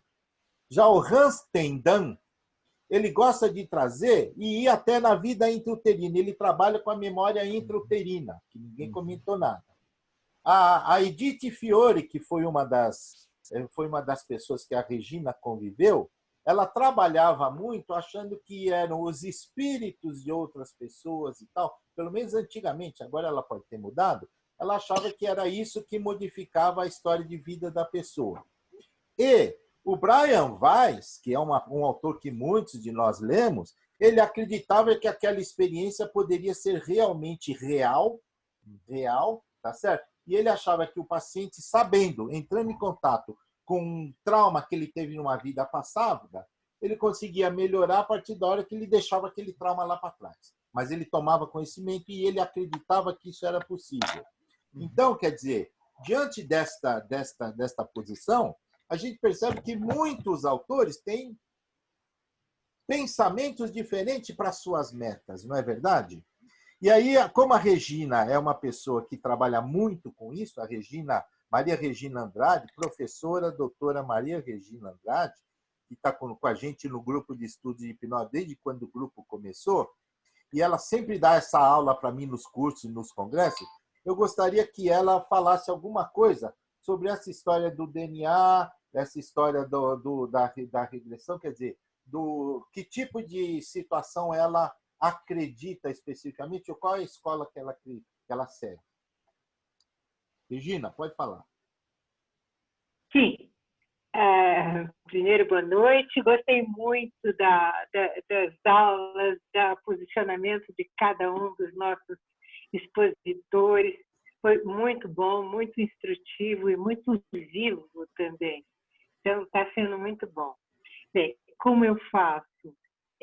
Eu utilizo a técnica da terapia da linha do tempo no ar, que é da PNL, basicamente, para a regressão. Então, a gente pergunta qual a causa raiz e pergunta se foi numa vida passada, se foi na vida intrauterina, ou se foi depois, ou se chegou a ela geneticamente. Então, a gente deixa o cliente livre para que ele escolha de acordo com aquilo que ele julga que é. E idem num tipo de vivência que tenha, numa percepção. É sempre a pessoa que define. Tá? Então, de forma que a gente não imponha se foi algo de vida passada, mas o importante é realmente que aquela experiência tenha a ver com o que a pessoa está vivendo e a gente, então, vá trabalhando aquilo com ressignificação, com novas intenções da pessoa daí para frente, com o que ela aprendeu, tá? E eu não fecho questão, não. Eu fui aluna do Hans Tendan também. Então, aprendi também com o Hans Tendan a questão da catarse, o valor da catarse, as abreações, tá? E muitas vezes o que eu percebia é que, na verdade, havia uma retraumatização se a gente deixa a pessoa revivendo todo aquele sofrimento. De alguma forma, ela não precisa mais evidenciar o sofrimento. Ela já passou por tudo aquilo. Então, ela pode apreciar aquilo, perceber dissociada, ver o que aprendeu, olhar de cima na linha do tempo. Então, o que eu procuro fazer é mesmo como também o Cabral. Se eu percebo que a pessoa está entrando e está associada, eu procuro suavemente levá-la a se dissociar e flutuar sobre o evento, de forma que ela possa perceber o que está acontecendo no evento lá embaixo, na linha do tempo, porém dissociada. É isso que eu faço. Bacana.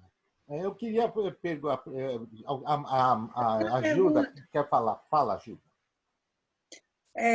Que eu, como Cabral, como vim de católica apostólica romana, que eu também não acreditava em vidas passadas, como eu coloquei no início, ou vivências passadas, mas como isso surgiu no meu consultório e eu depois fui vivenciar esse tipo de vivência para poder entender o que acontecia com o paciente, mas o que eu quero dizer é que atualmente eu metaforicamente, seja verdade ou não, porque realmente para a cura da pessoa, tá? O que sai ali é que é importante, independente se é real uma vivência passada ou não, ou de que origem que é, se é genética, se é do DNA, da onde vem. O que eu faço? Mas eu faço como um teatro atualmente, verdadeiro ou não, daquela pessoa sair daquela vida, tá? Ir para uma entrevidas, tá?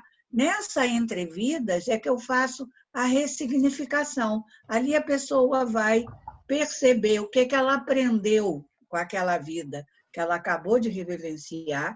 E aí, como eu aprendi isso com um médico que era ginecologista, eu, quando volto com a pessoa, eu faço ela nascer aqui. Ela entra no útero e ela vai nascer bebê aqui.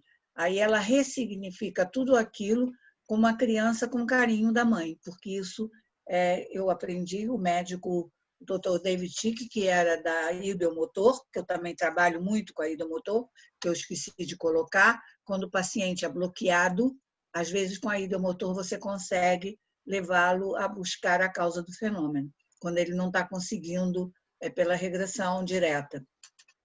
E então eu passo pelo útero e faço um nascimento aqui, o amor da mãe.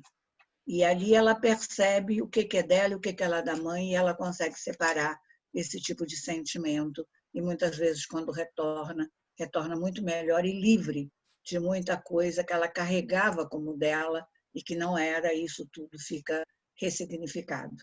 Estava faltando eu colocar esse pedacinho de vida passada, por eu não ter vindo dessa escola e, como João, ser obrigado a encarar o que era aquilo. Tá? Olha, obrigado, Gilda. Olha, gente, vocês estão vendo como tem coisa. Eu vou dar uma provocada do Dr. Mário, que é meu irmão, meu amigo, mas preciso provocar, Mário, não tem jeito. Eu sei que o Mário gosta muito do Deep Memory Process, tá certo? Eu sei, pelo menos você nos cursos, você fala bastante. Que é do Roger Woolger. Roger Woolger, sim. Isso. E o Roger Woolger, ele trabalhava sempre com a experiência, eu estou até aberta aqui no trabalho dele, passando pela morte e pela passagem de vários, que eles chamam, vários bardos, que vem isso da história do xamanismo, né? Xamanismo. Dos budistas. Quer dizer, dos budistas também. Então, quer dizer, o que você pensa a esse respeito? E depois eu vou dizer para vocês o que eu acho. Eu gosto muito de falar da ressignificação do ponto de vista biológica mesmo, né? A epigenética. Então, eu vou dizer para vocês como eu acho que isso tudo pode ter uma ligação epigenética. Mas antes, para não perder o fio, eu quero que o Mário fale do que ele acha desse trabalho do Roger Woolger e da Deep Memory Process. Eu integro aquilo que não é todo o processo de Roger Woolger, mas apenas memórias corporais. Portanto, a Deep Memory Process, eu vejo a memória profunda inscrita no corpo. E foi aquilo que eu falei antes. Sempre que eu pergunto, faça um scanning do seu corpo, desde a cabeça até lá abaixo, e veja se encontra algo que não lhe pertence, algo que dói, algo que não esteja a funcionar bem. E quando a pessoa, por exemplo, para aqui no meu pescoço, eu digo, aponte, e a pessoa põe a mão, eu carrego um pouco mais. O que é aí? É como se eu tivesse uma corda. E eu pego no meu kit de objetos que tenho ao lado e pego num cordel e ponho à volta e aperto o pescoço. E a pessoa fica mais aflita e diz, é uma corda mesmo. E digo, então o que apetece fazer? E a pessoa, tirar. Então, mas como? Eu não sei. E eu seguro, e a pessoa tem que fazer força. E algumas vezes, não, eu seguro com força, porque para dar o sentimento à pessoa de que é ela que se liberta. E se não consegue, não estou a conseguir. Eu muitas vezes empresto uma tesoura e a pessoa corta, porque tem tesoura ali perto. Portanto, eu utilizo o Deep Memory Process como entrando nas memórias corporais, que, como eu disse, e esta é a minha experiência, se eu trato tudo psicologicamente, cognitivamente, se eu ressignifico, mas se eu não limpo a memória corporal, o tal Deep Memory Process, o processo da memória profunda, tudo volta quando a pessoa se confronta ao estímulo que provocou o mal-estar. Volta tudo, porque está tudo racional, está tudo ressignificado, mas o corpo traz espontaneamente a memória. Daí que aquilo que eu utilizo no meio do processo hipnótico clássico, normal, ericksoniano, introduz sempre este aspecto do Deep Memory Process ligado apenas à memória corporal. E trato assim, limpo a memória. Faço com que a pessoa, no final, eu pergunto como se sente. E antes, eu já tentei saber, perguntei à pessoa, para além do seu mal-estar psicológico, eu pergunto, e o corpo? Quando está nessa situação que lhe causa mal-estar, tenho as mãos úmidas, sinto falta de ar, custa-me a engolir. Isso tudo tem que desaparecer no final do processo. Portanto, tenho que limpar essa memória, esse Deep Memory Process. E é apenas esta parte do Roger Woolger que eu utilizo no processo hipnótico. Perfeito, perfeito. Então, para vocês perceberem, gente, nós poderíamos ficar... Eu não vou mais abusar tanto de vocês, porque enquanto para nós aqui são 10 horas da noite, para o Mário são 2 horas da manhã. Eu não sei como ele está conseguindo ficar acordado. Para mim também, 2 horas da manhã. Mas a Marisa é uma menina, né, Mari, de 30 e poucos anos. Eu deito 10 horas, eu estou aqui assim, capengando. Mas você está acordada porque está valendo a pena, né? Olha só, né? Não, eu tô adorando porque está aqui todo mundo juntinho, você, Gilda, o João, o Mário, a velha guarda toda. Isso, então. Gente, é o seguinte, eu ia só complementar dizendo que quando eu vejo isso, aí falando para um lado mais da epigenética, o que nós vemos, quer dizer, quem começou com essa história da epigenética, na realidade, foi o menino lá da aprendizado, memória e comportamento independente de estados. Como é, Cabral? Rossi? Rossi. Foi o Rossi, exatamente. Foi o Rossi. Isso na década de 60, 70 ele já falava e as pessoas ainda não entendiam o que era um RNA mensageiro e tal, como isso funcionava.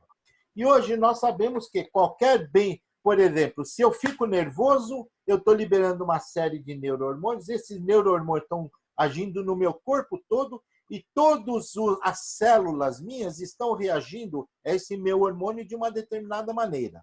Quando eu fico feliz, a mesma coisa. Quando eu me liberto de uma sensação desagradável que está me atrapalhando, eu estou modificando toda a minha biologia, a minha química, eu estou modificando a minha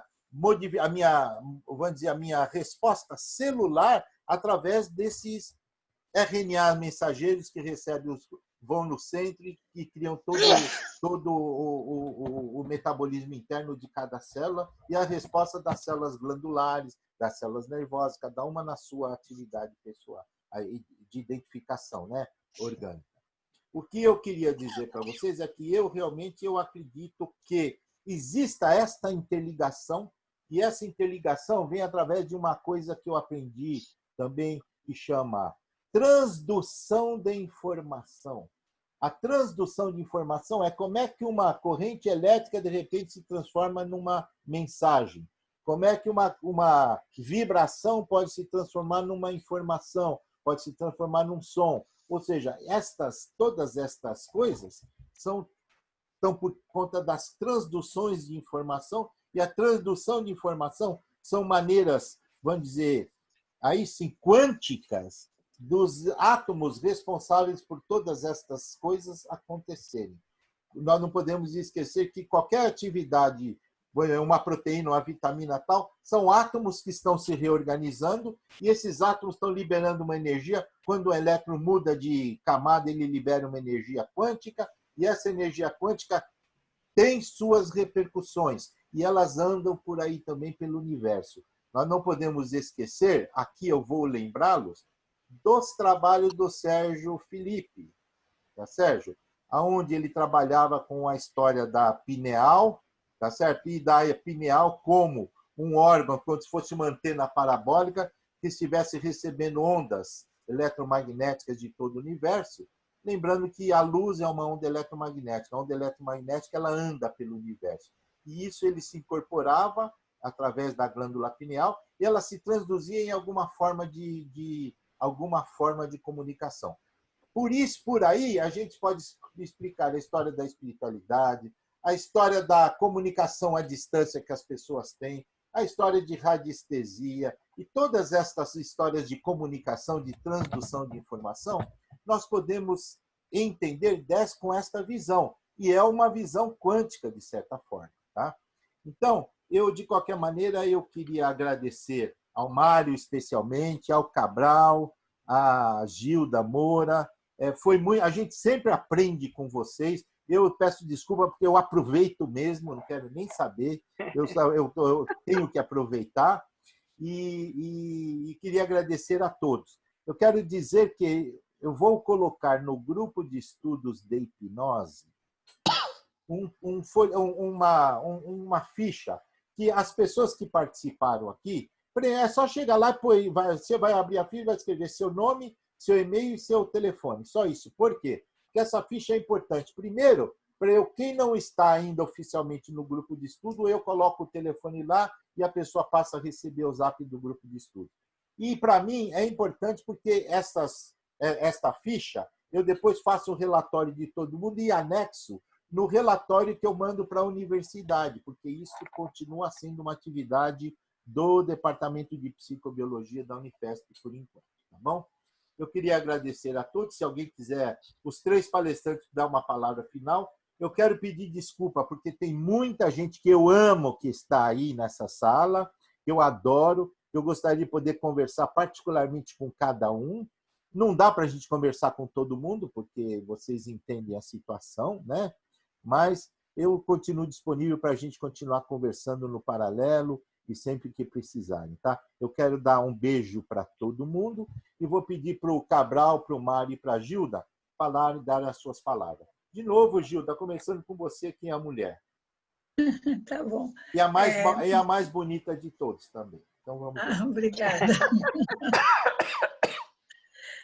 Em primeiro lugar, eu quero agradecer a você, Osmar, por esse encontro, tá? Para colocar nós todos juntos, que foi muito bom, né? Nessa quarentena que a gente está separado, ninguém se encontra, né?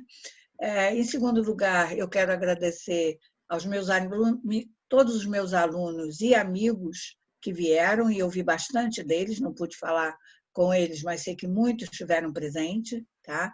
Eu quero agradecer, que também nos deu esse suporte, que é bastante bom, né? E agradecer ao Mário por estar acordado, a Marisa também, e Karen, que é de Portugal, também, Maria João, que estão acordados até essa hora, ao João, que, com a sua visão, que também é...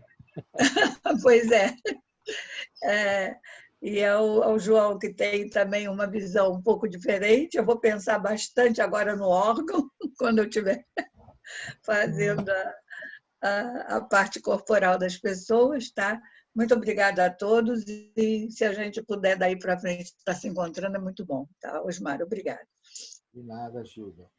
João, fale você agora. Vou deixar o Mário por último, que eu quero fazer ele dormir mais tarde. Brincadeira, Mário. Vamos lá, João, pode falar. Só tenho que agradecer ao convite por participar dessa mesa com pessoas tão ilustres. Só isso. Gratidão de coração. Nós é que agradecemos. Mário?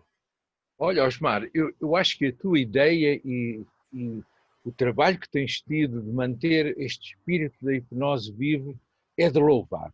Francamente de louvar. Porque é um esforço grande. Eu tenho acompanhado sempre através do WhatsApp o teu esforço e vejo como tu tens um entusiasmo que eu diria quase de criança por estas coisas, e isso faz-nos também estar contigo com muito prazer. E acho que é de continuar, é de louvar. Eu aprendi com a Gilda de novo, a Gilda e com o João. A Gilda vem cá muitas vezes também, e nós então trabalhamos muito em conjunto, demos cursos em conjunto. Com o João aprendi hoje uma perspectiva nova, já tinha falado com ele lá no Brasil, o livro dele também dei uma vista de olhos, não aprofundei, como eu disse, tenho os meus métodos e vão funcionando, mas, Osmar, para ti e para as pessoas que estiveram connosco, eu vi tanta gente conhecida que eu conheci nos cursos, que poderia nomear algumas, mas não, pois faria algumas suscetibilidades. Então, é um beijo caloroso, um abraço para todas as pessoas que estiveram connosco e que me entusiasmaram de novo a trabalhar estes temas. Porque eu estava já assim um pouquinho com a quarentena, um pouco para lá do Bagdade, enfim, olha, deixa andar. Mas não, voltei outra vez à lida e foi o Osmar que me trouxe para aqui. Muito obrigado a todos, muito obrigado, Osmar, muito obrigado, João, muito obrigado, Gilda, e a todos os outros que têm estado connosco. Muito bem, gente. Um beijo no coração de todo mundo. Eu vou desativar aqui, interromper a gravação.